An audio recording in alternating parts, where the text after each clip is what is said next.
about 20 people participating. My name is Annie Vest, and as you saw in the previous session, if you were on for the introductions, I am the Vice President of the National Hazard Mitigation Association. My day job is as the Mitigation and Disaster Planning Lead with Fries & Nichols. We are an engineering firm that services the Southeast United States, and I am coming at you live from Tulsa, Oklahoma today. I have about 12 years experience in the mitigation space as the former state hazard mitigation officer for the state of Oklahoma, and have worked in mitigation planning for the better part of my career, with an equal amounts of expertise in the grant space. And so I hope to bring a lot of that conversation to you all today.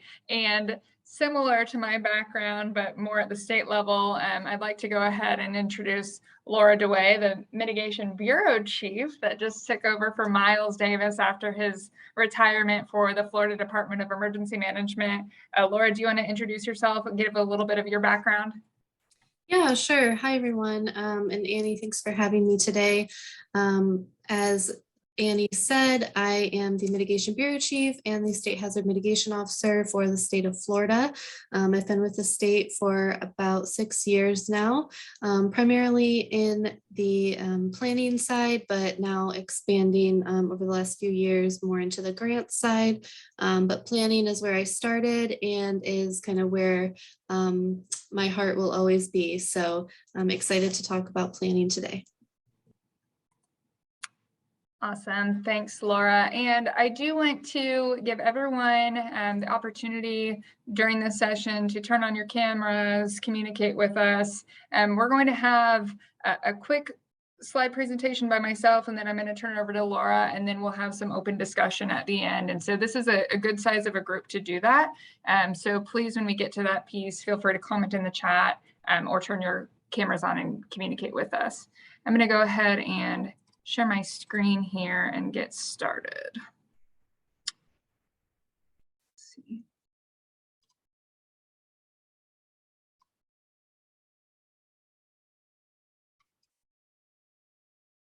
All right, let's make that full screen. How about? And we will present. All right, are you seeing the presentation or the presenter mode, Laura?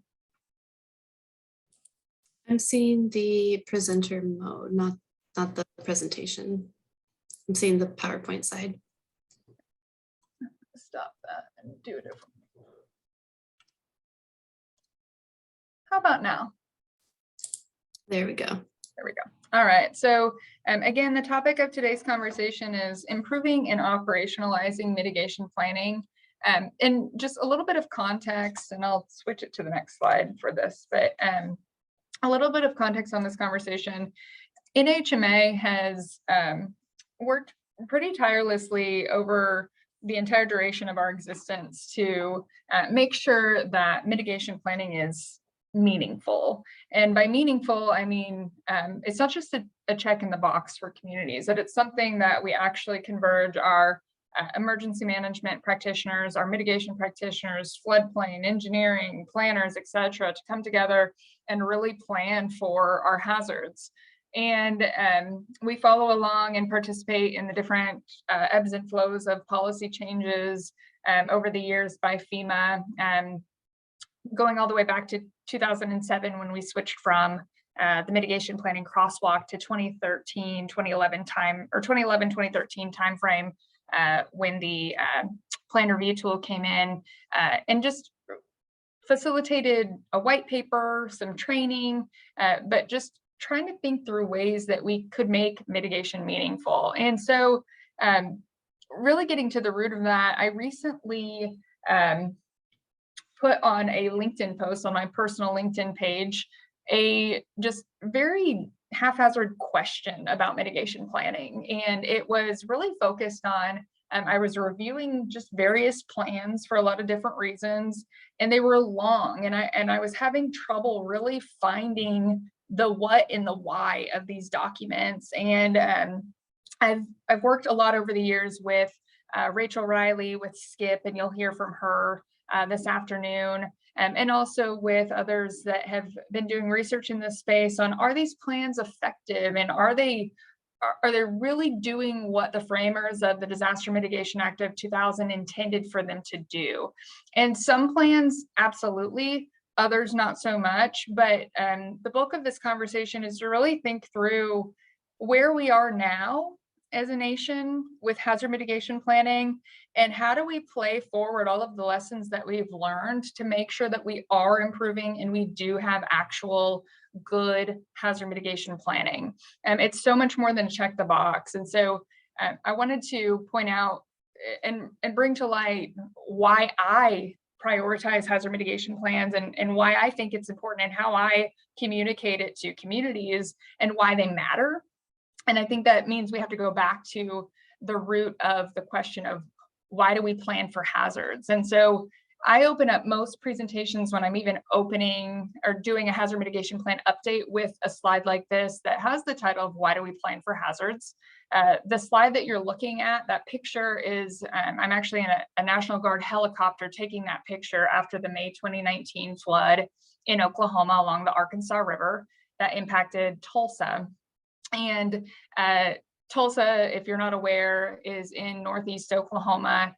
We are downstream of Keystone Lake Dam. And in 2019, the dam released the most water it had released since the 1986 flood, which is one of the historic floods for the city of Tulsa that really was the inception of Tulsa's hazard mitigation, or the kind of point where they finally decided to do something in their hazard mitigation program. And so this neighborhood, if you can look, has several properties flooded. It goes all the way back to State Highway. And the water wasn't just in these houses and then receded. The water was in these houses up to the rooftops for several weeks.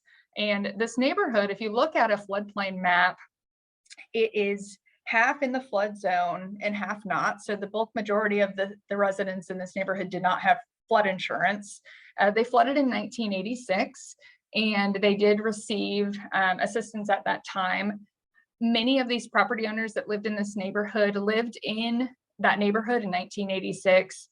And when asked in the 2019 flood why they failed to maintain their flood insurance, they told us that, because their mortgage was paid off and they didn't need to anymore. And so I call them often, not because of anything that we did or didn't do. It's not a jab at any specific agency, but I call this neighborhood kind of the left behinds, because this neighborhood had flooded before, and we failed them to some degree because we didn't monitor over time the risk communication. We didn't plan for this to happen again, even though we knew it would happen again.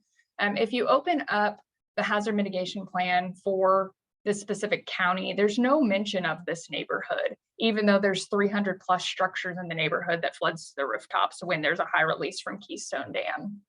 And I use this as a reminder in every plan that I do and in every plan that I'm looking for, to find my version of town and country, because that's what we're looking for. We're looking for neighborhoods, we're looking for infrastructure, we're looking for things that we can actually disrupt that inevitable outcome of a hazard impact. And we're not quite getting there soon enough. This is an event that for me, I started working for Ron Flanagan, who Ron Flanagan was the planning and development office director for the city of Tulsa back in the 70s. And he came back as a consultant in the 80s to really help them stand up their stormwater program. And so I've had the opportunity to grow up professionally with the city of Tulsa, with Ron, with Ann Patton, with Tim Lovell, other names, and really see the success in the city and learn that we can do much better when we plan ahead of disasters, when we plan for the future, when we plan for things that have a low probability of happening again, but a high impact when they do. And so I use this as a note to tee up this conversation because the plans, it's not a FEMA conversation about hazard mitigation planning. FEMA controls the laws and the policies, but what the locals control and what the state can contribute to is what makes it into those plans and how we plan and how we communicate how we should be planning so that we can identify projects, so that we can actually play forward risk reduction at the local level. And so with that, I'm going to show these questions. We're not going to answer them right now, but think about these things when Laura's going through her presentation, and think about your own experiences with hazard mitigation planning, not necessarily drafting the policies, but how we plan, the plans that you've looked at, the plans that are really successful, the plans that have maybe gone above and beyond in some sort of a meaningful way. Another example that I'll use, so why plan for hazards? It's really interesting in this time where we're bringing equity in as the focus of our conversations, which is something that should have been done a long time ago. I've had the opportunity to work a lot with tribal nations. And so I recently finished up the, oops, I didn't mean to go to that slide. I recently finished up the hazard mitigation plan for the Muskogee Creek Nation, which is the 4th largest federally recognized tribe in the United States. And they cover a geographic landmass the size of the state of New Jersey. And one of the things that is interesting about the tribes in Oklahoma is it's not true and through reservation like you would think it would be. We're not going to a different place to get to their reservation. The entire boundary of their reservation encompasses various incorporated municipalities and governments within the state of Oklahoma, including a bulk majority of the city of Tulsa. And so they don't own any of their own infrastructure. They don't have any real land use authorities. And so mitigation planning is a little bit different for them. But what rang really true for them out of a theme of their hazard mitigation plan is the resilience of just their ability to survive as a tribe, their resilience, their ability to maintain their tribal sovereignty for future generations. So themes of culture, their language, their actual citizens, their locations, things that typically don't make it into hazard mitigation plans, and an emergency manager might unfortunately not understand, but it made it in it for them. And so when we look at why we plan for hazards, what's the purpose, how are they used, what needs improved, and then where do we go from here and how do we get there? I think it's much more than a conversation between mitigation practitioners and their emergency management director. I want you all to think through really, where does mitigation planning belong? What is mitigation planning? Are we talking just about a FEMA check the box type of a document, or are we talking about climate adaptation planning, infrastructure resilience planning, sustainability? And then what's that path forward? How do we proceed forward in making sure that these plans are there and in place? So I wanted to invite Laura because, one, she's been around as one of, even though she's brand new to the SHMO position, she's been around for as long as I've been around. And Florida has an amazing program that is often looked at as a best practice. In the state of Florida, it's more than just having a plan in place itself.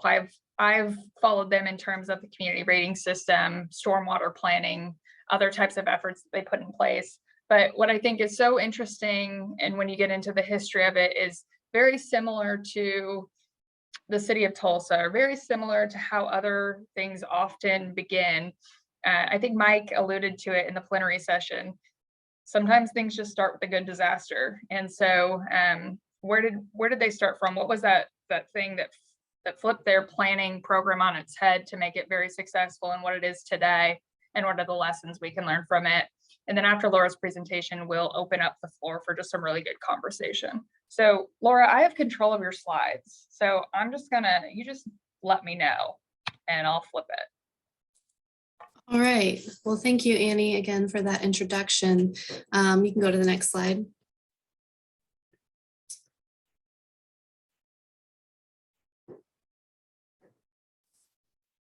There we go. All right. And you can just go to the next one. That's just a quick overview, but we'll just jump right in.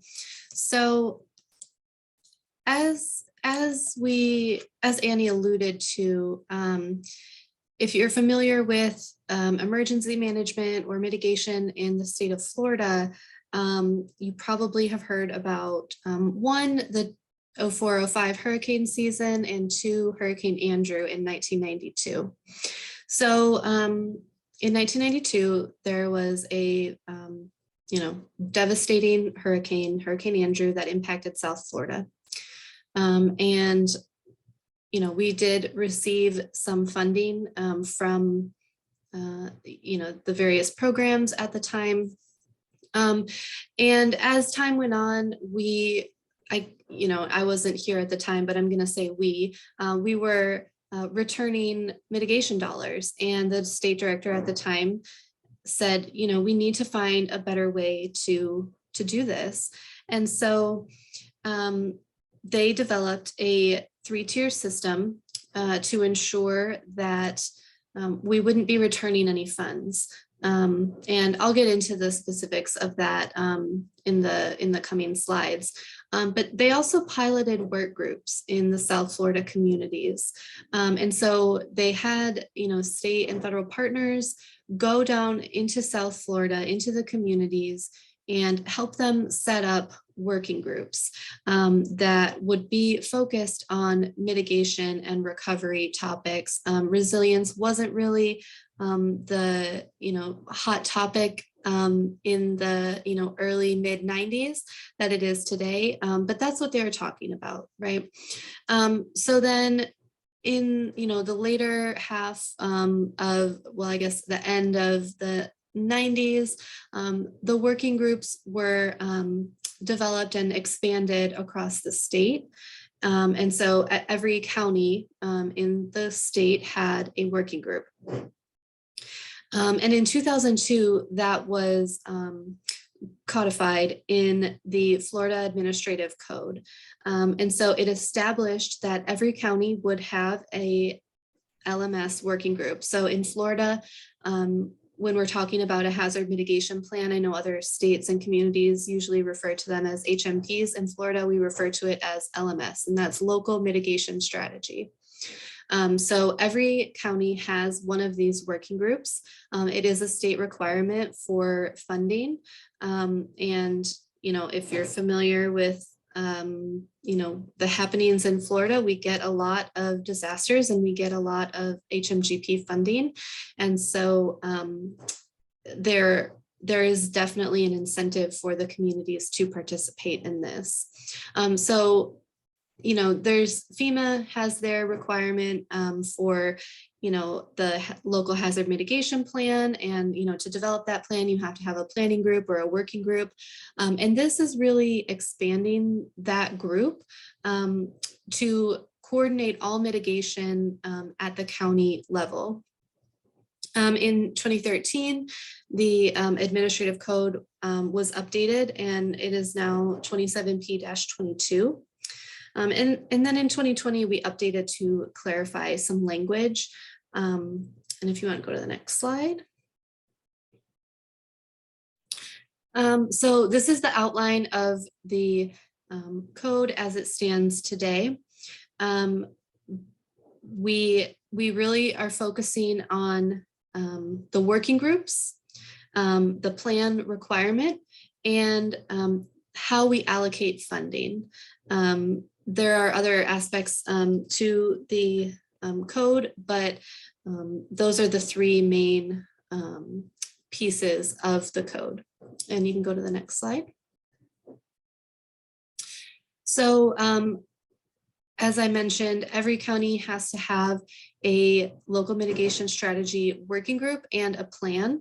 And it does list the requirements for the membership of these county groups. So it lists out the various county offices that need to participate. So it's not just the county has to participate, it's, the planning, department, the public works department, the emergency management department. And so you have all of these different agencies or organization parts of the county level that have to be involved in this working group. And then on top of that, of course, all of the municipalities. So, there are some counties where there's only one municipality. So there's the county and the city.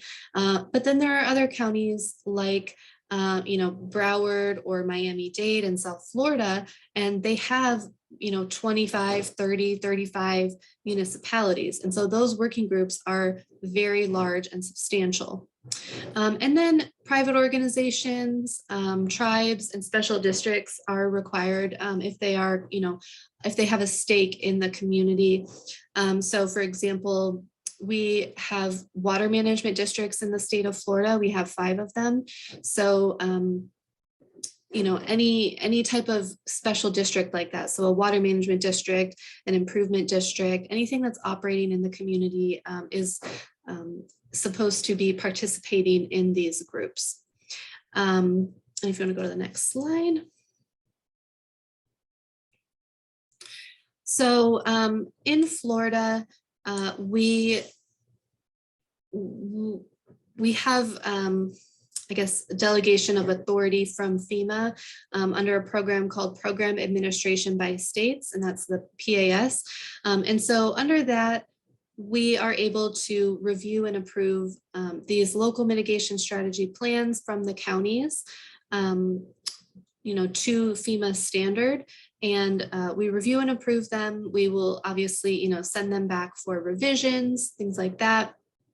But we're the ones who are reviewing those plans. So it does kind of cut out the duplication of effort that may occur when the state reviews and then FEMA reviews. So it can help to speed up that process.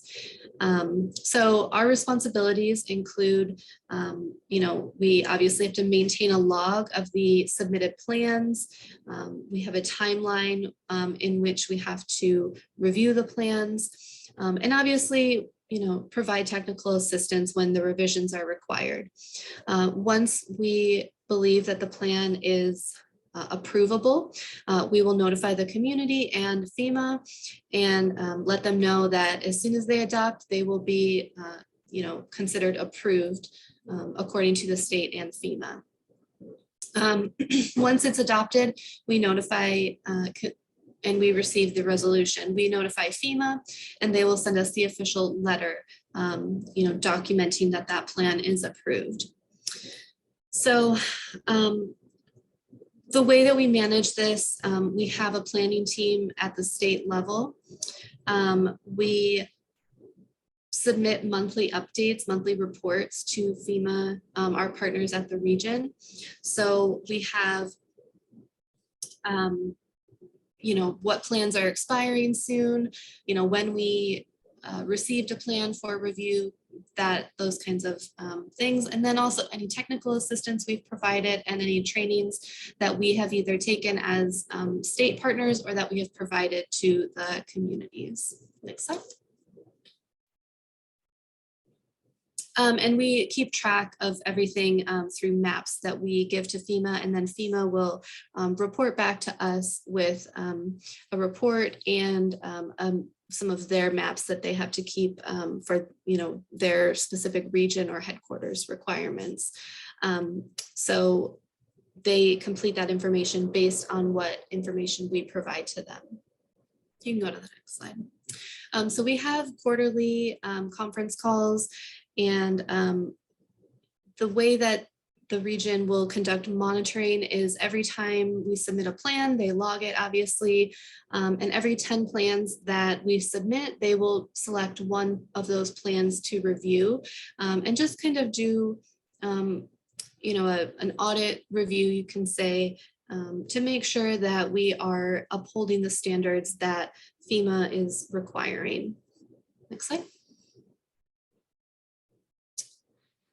So I know that a lot of states have something similar. FEMA has their plan review tool. We have a Florida specific tool that breaks down some of the requirements. And obviously, like it says on the slide, we updated this in 2020. We have it set so that it auto-populates to the FEMA crosswalk. It is Florida specific, so it includes some of those elements that are included in the Florida Administrative Code 27P-22. This will have to be updated for the new planning guidance that's coming or will be effective in 2023.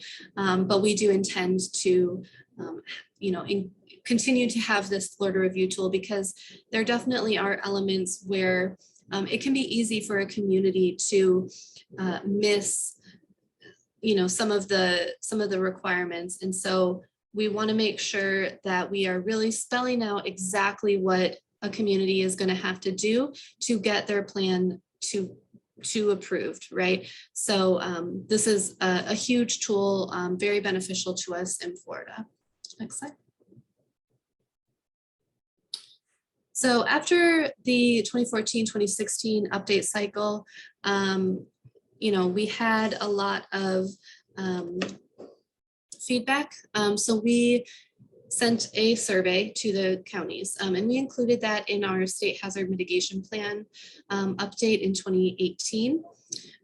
Feedback included, it was difficult to, engage their community partners. Local planners felt that they didn't have enough training or education to fully understand what needed to be included in their plan, or why they were getting required revisions, things like that. And so this really helped us to know what we needed to improve. So we took this feedback and we have really developed tools and processes here at the state to try to help mitigate some of these pieces of feedback that we received. And we're getting ready to do a survey. We had, I guess, 2019 to 2021, 2022 update cycle, where all of the counties updated their LMS plans. And so we're getting ready to send that out in the next couple of weeks or months. Next slide. And we'll kind of see from that what, if what we did worked, and, what worked, what didn't, and see how we can continue to improve. So one of the tools that we did develop after the last update cycle, and based on the feedback and based on the common required revisions that we found, we developed the LMS Update Manual. So this basically went through every single one of our elements and included examples of plans in the state that did meet that requirement sufficiently or exceptionally, and just kind of clarified what the intent is and what we're looking for and what FEMA is looking for. And this did help to explain to communities what they really needed to do with their update. So again, this is a very Florida specific manual, but I think it has been helpful. Before, as I mentioned, all of the county plans were updated in about between 2019 to 2021, 2022. And so before that, we went out and did workshops, and you can go to the next slide, to kind of go over the manual. And we would, excuse me, we are having a storm here right now, and so the EOC is notifying me. So, the update manual workshops would really go through the manual and go through the update process and explain to the communities what we were looking for, because you can give communities, or you can give people tools, and but unless they read it, they're not going to know the information. And so if we can get the people who are going to be updating these plans, if we can get them in a room and we can, engage with them one-on-one, or, in a group setting, in a course, we did these workshops, 4 hours blocks of time, and just really went through all of the requirements to explain what we were needing. And I think that it did help the process this time around. You can go to the next slide. This is just a sample of the update manual. So before I end, I just, every county in the state of Florida has a local mitigation strategy working group and a plan. Throughout COVID, we did have some plans expire, but they were all, in the process of being updated, and staff just didn't have time to make it work before, get a new plan approved before the last one expired. But I think the key to our success is that, we've been working on this for coming up on, 20, 30 years, right? The requirements that have been coming from FEMA and from the state level, we have the dedicated staff at the state level that's able to help these communities provide the technical assistance that they need. And of course, we make it a requirement from the funding perspective.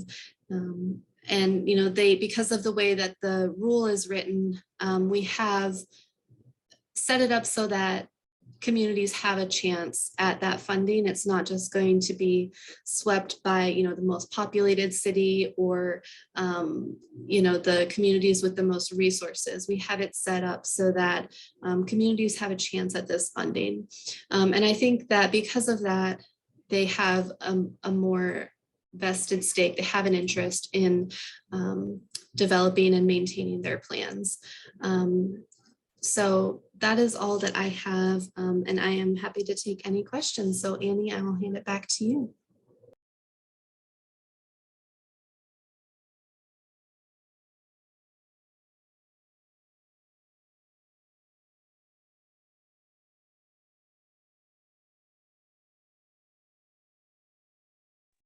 You're muted, Annie.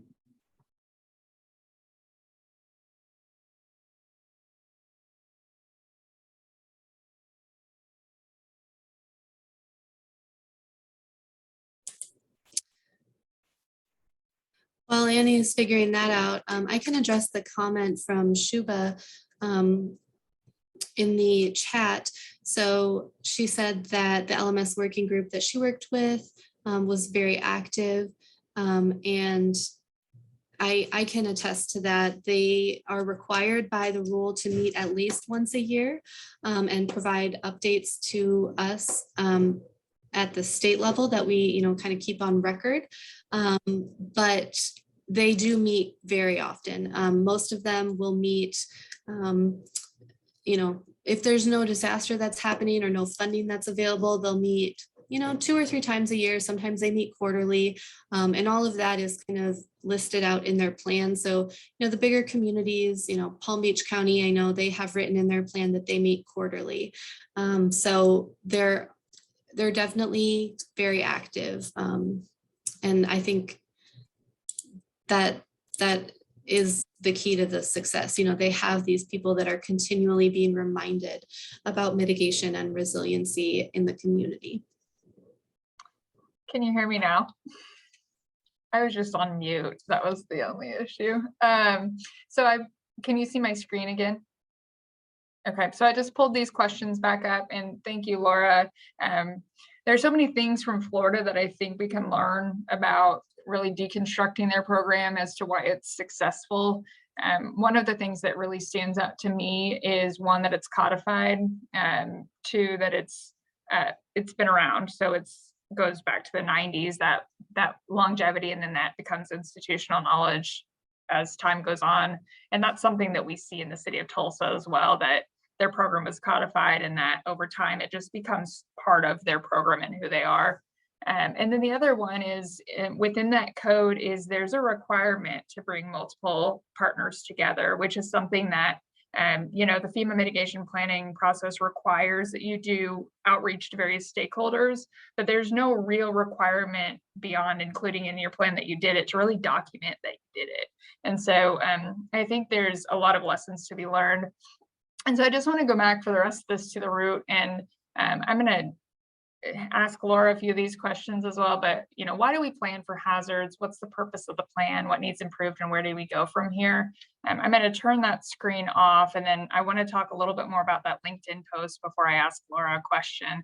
And if you have questions in the chat, please go ahead and ask them. If you're not familiar with mitigation planning, ask the question. Laura's experience is primarily at the state level. My experience is kind of a mishmash of being at the state level than actually working locally on these programs as well. So let's stop my screen share here for a second. And so you'll notice, let's see, Dakota gave me a shout out in the chat for my interesting LinkedIn post, but a shameless plug, but only for the sake of this post, okay, is if you look me up on LinkedIn, if you have LinkedIn, my maiden name is still up there. So it's Annie Mack, M-A-C-K, Vest.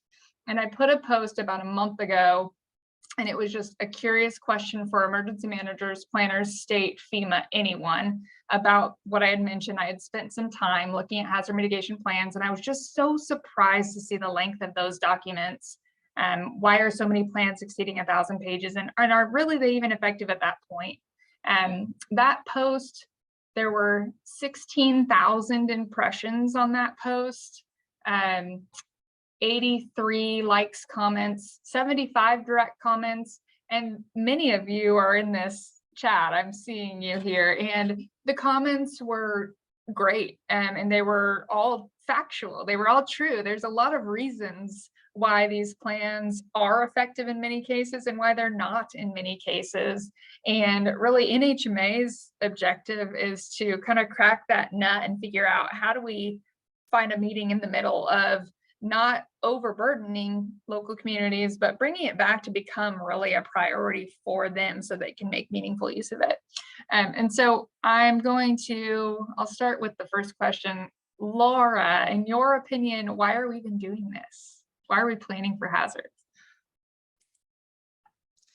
So I think after being in the planning unit here for a few years, when I first started, I don't think I totally understood, because I don't know if it's emphasized in at least what I was trained with when I first started, that we're identifying hazards, we're talking about things we can do to mitigate, to then you come up with actual projects to apply for the funding. So, I mean, it really does go back to the funding, but I think that there are benefits beyond that as well, obviously. I think for me, what I've experienced is the act of meeting, having these working groups meeting, the act of, having them meet regularly, updating the plan, participating in those conversations, that is almost more useful than the plans. And that's not to say that the plans aren't useful or that they couldn't be improved, because I do think they could be improved. I think, we have a lot of plans in the state of Florida, and they are over 1,000 pages long, and they're not very useful. So I think that for me, from my perspective, it's the group that's working on the plan. It's, making sure that we are integrating that into other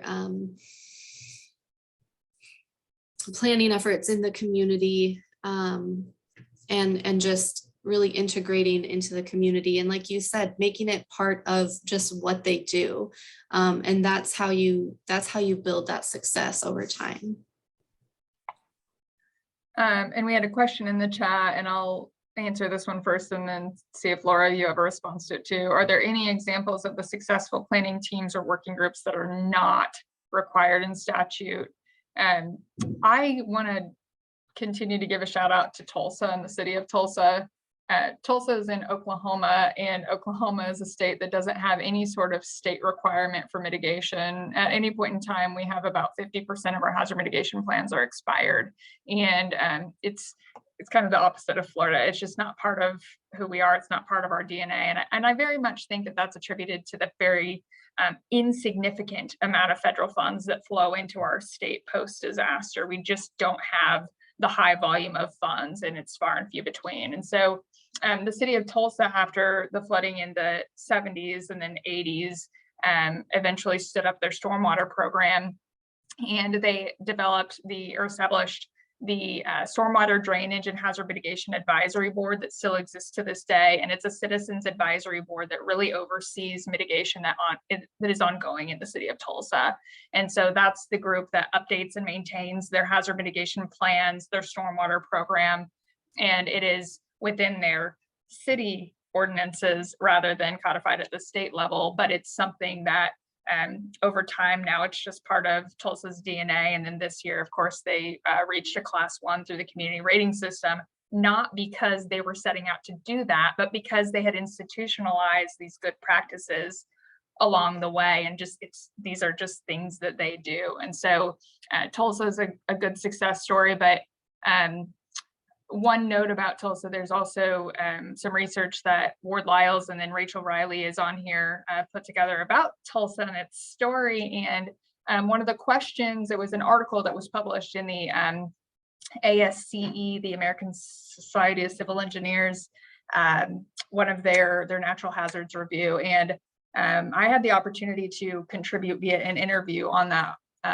article. And when I read it in its draft form, I noted that there's a question about the future of Tulsa, because while Tulsa's done everything really well and has stood this up on its stormwater side and has a good mitigation program on the flood side, there's a lack of integration with the urban planning and the comprehensive planning. And so there's still this kind of mishmash of a disconnect between the various disciplines and the various groups that it really takes to make this really successful in a whole community type of way at the local level. So Tulsa is a good example, but beyond that, I'm not 100% certain of one specifically. I might switch. Laura, there's a specific question for you from Rachel. I'm sorry if you said this and I missed it, but can you elaborate on the kind of technical assistance and guidance the locals get from your state agency?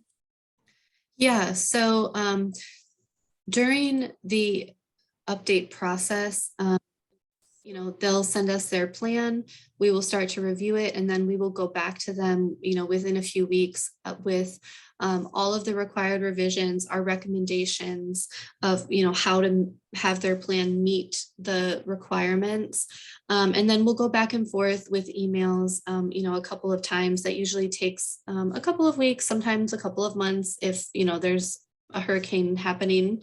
And then after they've adopted, they are meeting, regularly on their own. And so sometimes we'll get calls and say, hey, can you come and present? Can you talk about this funding opportunity? Can you talk about the BCA? Can you just attend our meeting in case there's any questions? And so we get participation that way.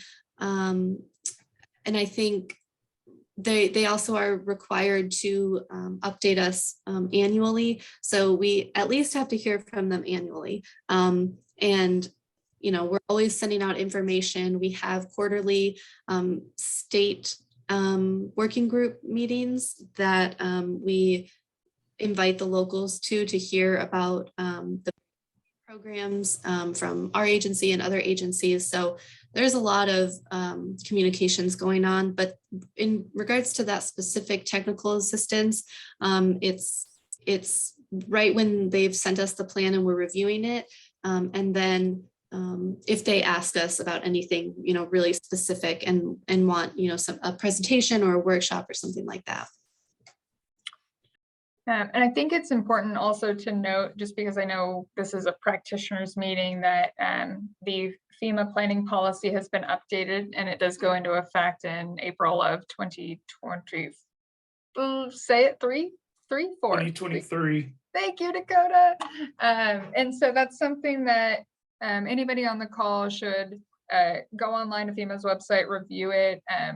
That the question related to how can community-based organizations participate in these conversations and or make their priorities heard? What level of public participation and engagement do they allow? I think that public engagement is lacking a little bit on the mitigation planning side, because it's a requirement, but it's not a hard-nosed requirement in terms of documenting that it's actually happening or to the level that it's occurring. And so it's actually interesting, if you're familiar with FEMA's community rating system on the flood side, if you use your hazard mitigation plan to meet the requirements of the community rating system floodplain management plan, there's some serious public involvement requirements. I mean, the CRS program is wanting to see the types of outreach, documentation of outreach, how you're engaging with the public, how you're communicating that risk. And it's a really good example to incorporate directly into as examples of kind of a checklist for your hazard mitigation plan.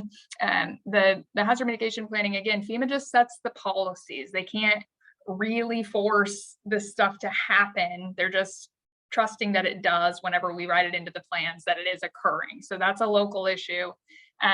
But it is encouraged. These are public documents. FEMA calls for participation at both the beginning, through the duration, and at the end of the process prior to adoption. And very honestly, the best plans that we see, the things that get done,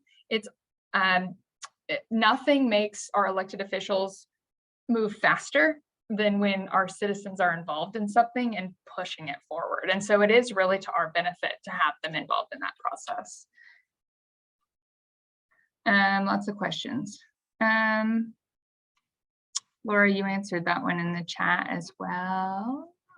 This one, Annie, can you talk about those things that have been important for resilience, like language and culture, that are not necessarily included or asked about in mitigation plans?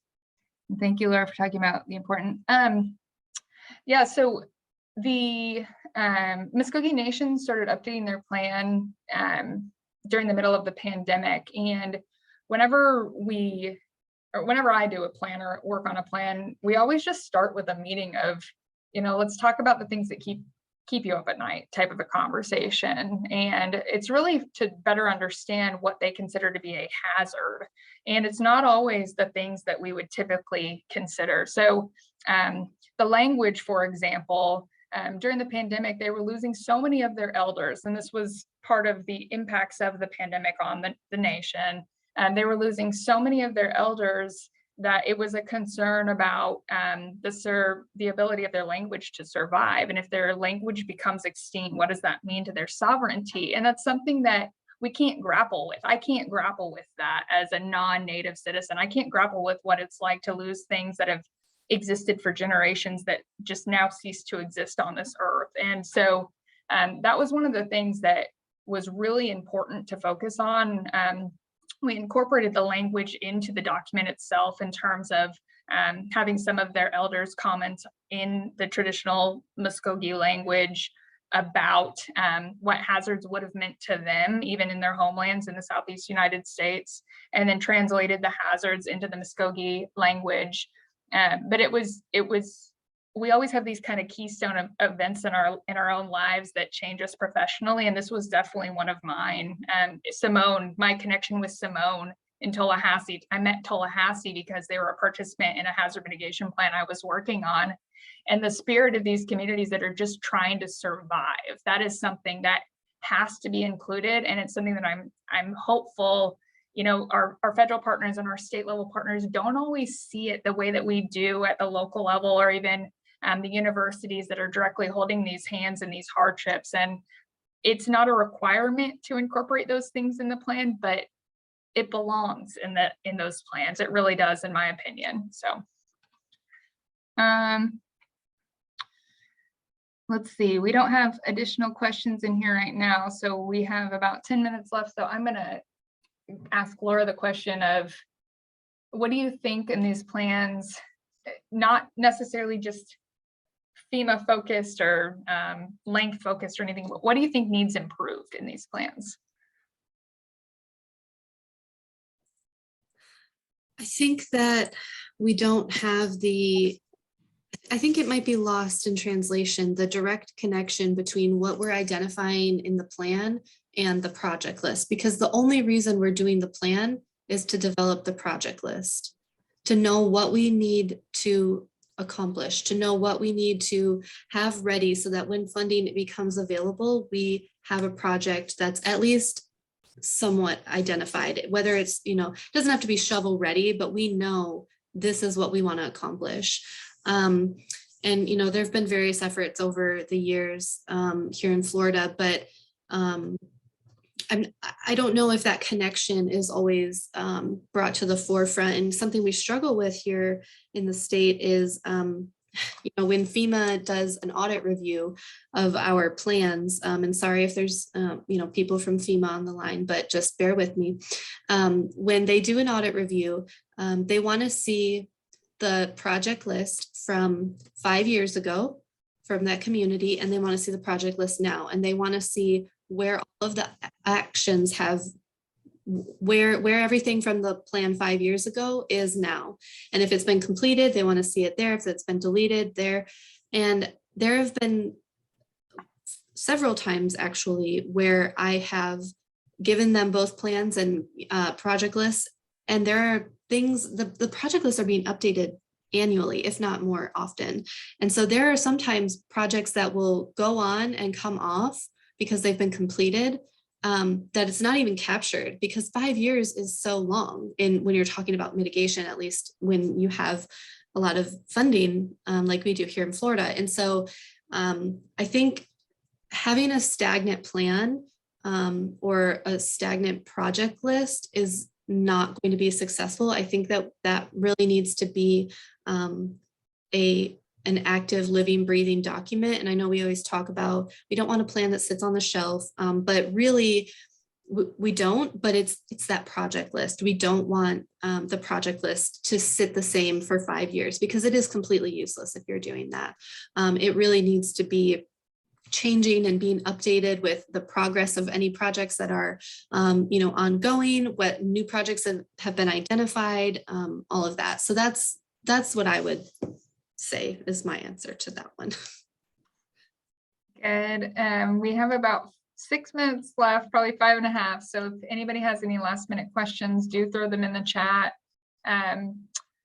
Where do we go from here and how do we get there? I really think that there's a need to reevaluate how we're planning for risk in local communities. There's just so many different methods that the federal government has that states or localities are responsible for monitoring, managing. And I think that's so critical that we take some of this burden up and off of them and consolidate and integrate some of these planning processes together. I know, Jolie, are you turning on your camera to give me the 5 minutes? Let's see, we had many plans, yet COVID took many of us.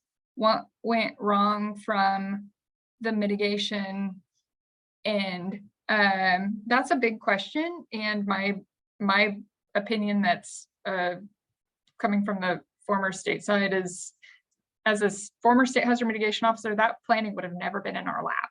And so that's kind of a telling mishmash of needing to integrate together. And it wouldn't have been in the area of expertise. We have this kind of weird, it's not a problem, but it's a situation where we have a lot of state level staff that oversee mitigation programs that are really non-technical, mostly financial managers, but the burden of mitigation is given to them at the state level. And that's not every single state, but they may not actually have that expertise or skill set to plan for whichever hazard they're being burdened with. And that goes back to making sure even at the state level that we're bringing all of the experts in. And COVID is now making it into every plan that I'm working on, not because of my own pushing for it, but because every single community, every single tribe is saying, we want pandemic included, we want cybersecurity included. Our response is FEMA won't review that hazard. They don't care. They want it in there because they know it's important.